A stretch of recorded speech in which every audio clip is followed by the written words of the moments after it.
If you guys are looking to cheese the Malawan takedown with Tediore reloads, well then you've clicked on the right video because we're going to be looking at every single part that Tediore Shotguns can spawn with. Some of this information may be of great use to you, while other information will just make for a fun Borderlands 3 trivia night. Because let's be honest, everyone's looking for that homing Merv shotgun.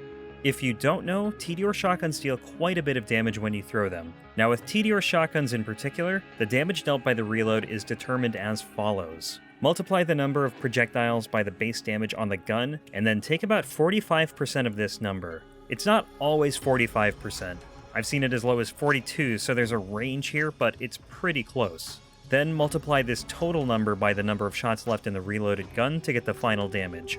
Now keep in mind this damage will change if you have certain parts, which we'll look at in a bit. We're going to start off with the different modules that Tediore shotguns can have. The first module will be the Tediore module. Now this doesn't really do a whole lot. It kind of just flops around like a dying fish until it stops moving, and after a certain amount of time passes, it will explode. Or it will explode immediately if it makes direct contact with an enemy. This is what the Tediore module looks like on a shotgun.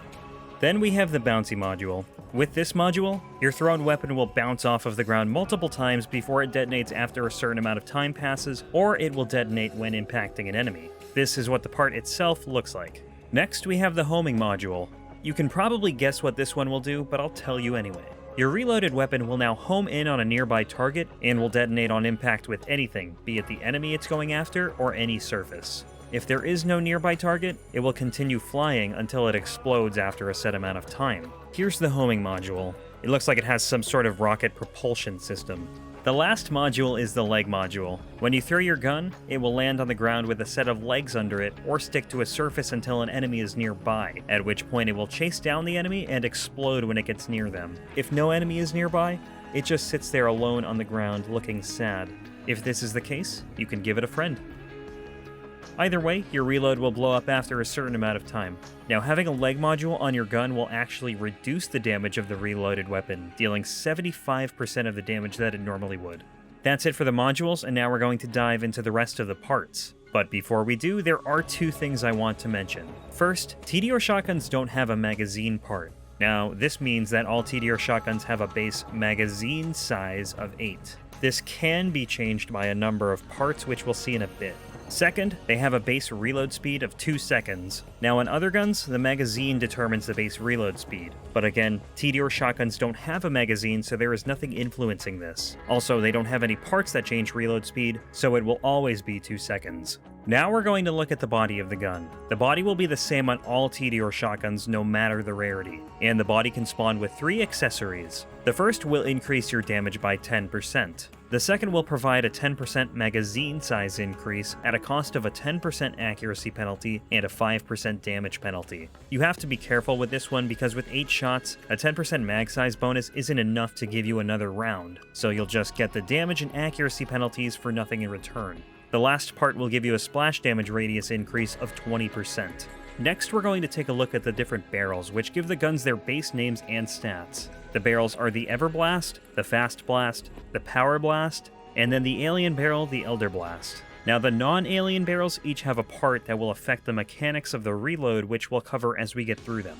We're going to start off with the Everblast barrel. Compared to the other 2 non-alien barrels, this one has both the second highest base damage per projectile and second highest base fire rate. It also has a base projectile count of 8, which can be modified by other parts. This is the barrel here, and it will increase your magazine size by 2, so you'll have a minimum of 10 rounds on every Everblast you find. Now we'll talk about the 3 accessories it can spawn with. The first here will give you an accuracy bonus of 7.5%. The second one here will do a number of things. From this one, you get a 35% projectile increase and a mag size increase of 2. And in return, you get a 5% damage penalty, a 15% accuracy bloom penalty, and a 10% accuracy penalty. The third accessory is the one that a lot of you are probably familiar with. It's going to provide a 7.5% accuracy bonus, but it's also going to cause your reloaded weapon to spawn 4 child projectiles when it explodes. These child projectiles will each deal 50% of the damage of the reload, and this part will have varying effects with all of the different modules. With the bouncy module, nothing really changes until your gun explodes. From there, the child projectiles spawn and start bouncing around like crazy. If the projectiles don't hit an enemy, they'll explode after a set amount of time. This accessory arguably has the greatest effect on the homing module. Instead of your reloaded weapon homing in on enemies, the child projectiles will. And remember, each one deals 50% of the damage of the reloaded weapon. So this is a ton of damage that automatically seeks targets. It's pretty stupid. If there are no enemies nearby, the projectiles will shoot off into the sky. The leg module works mostly the same way as the normal module, except when the gun explodes, child projectiles will spawn and will blow up on impact with an enemy or a surface. And the same thing goes with the Tediore module. Child projectiles spawn when the gun explodes, and the projectiles explode on impact. Next, we have the Fastblast barrel. This barrel will have the fastest base fire rate and the highest base damage per projectile of the non-alien barrels, but will have the lowest base projectile count at 7 pellets. So this actually has the worst damage per shot of the 3, provided all of your projectiles hit. This barrel can also come with 3 accessories. The first accessory will provide a 7.5% accuracy bonus. This one here will provide a 10% fire rate bonus. And the last one will also provide a 10% fire rate bonus. On top of that, when your gun is reloaded, it will shoot all of its ammo. And one other side effect of this part is that this will also reduce the damage of the reload by 25%, just as the leg module did. Let's take a look at how these impact the modules. The bouncy module is pretty much the same, but it just shoots now as it bounces. It's not that effective unless it's facing an enemy directly at the moment a shot goes off. It's worse for the Tediore module because there's no way to control which way your gun is facing when it lands, so it ends up just shooting at nothing most of the time. The homing module can be okay if it has a target while it's shooting, but it does take a second to find a target, so there are a few wasted shots unless you aim your reload at an enemy. This part has the biggest impact on the leg module. Before the leg module kamikazes into something, it will fire every shot that was left in the gun while facing whatever enemy it's targeting. Then it will explode. Now we have the last of the non-alien barrels, the Powerblast. This one has both the lowest base damage per pellet and fire rate, but has the highest base projectile count at 9, giving it the highest damage per shot of the non-alien barrels. Here's the barrel, which can also spawn with 3 accessories. The first accessory will give you a simple 10% damage increase. The second accessory will increase your projectiles per shot by 35% at a cost of an accuracy bloom penalty of 15%, an accuracy penalty of 10%, and a damage penalty of 5%. And the last accessory will increase your splash damage radius by 20% and your damage by 10%. But most importantly, this accessory will cause a bubble to form around your reloaded weapon that you can shoot to deal extra damage, which ends up at about 50% bonus damage, and double the explosion radius of the gun. This part kind of does the same thing to every module, but it gives you a fun little minigame to play where you try to blow up the gun when it gets close to an enemy. The Tediore module is probably the hardest one to use with this, because if you throw your weapon and an enemy moves, then it'll make it harder to hit them.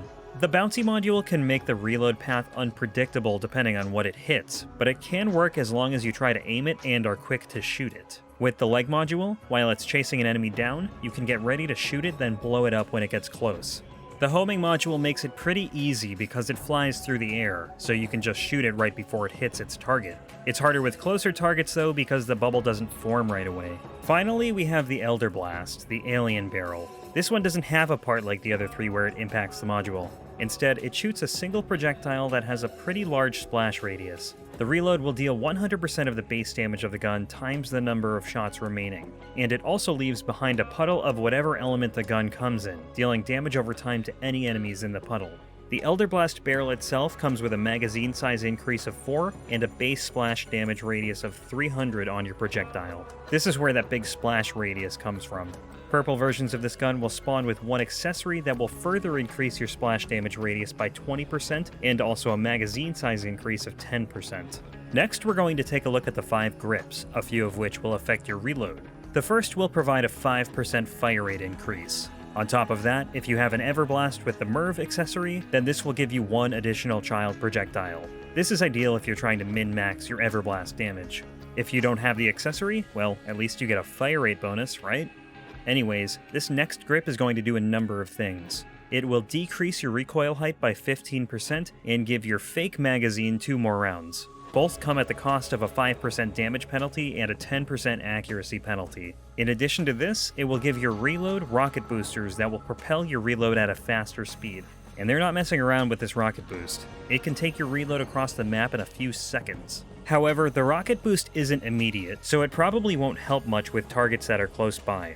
After this, we have another beefy grip here in terms of modifiers. This one will decrease your recoil width by 30% and increase your projectiles per shot by 15%. These come at a cost of a 10% accuracy penalty, a 5% damage penalty, and a 15% accuracy bloom penalty.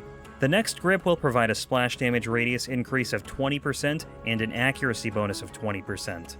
And the final grip will decrease your weapon sway by 30% and will give you a 5% damage increase. Now, I think weapon sway showing up twice here is just a visual bug, and it doesn't actually apply twice. This happens with any part that gives weapon sway reduction.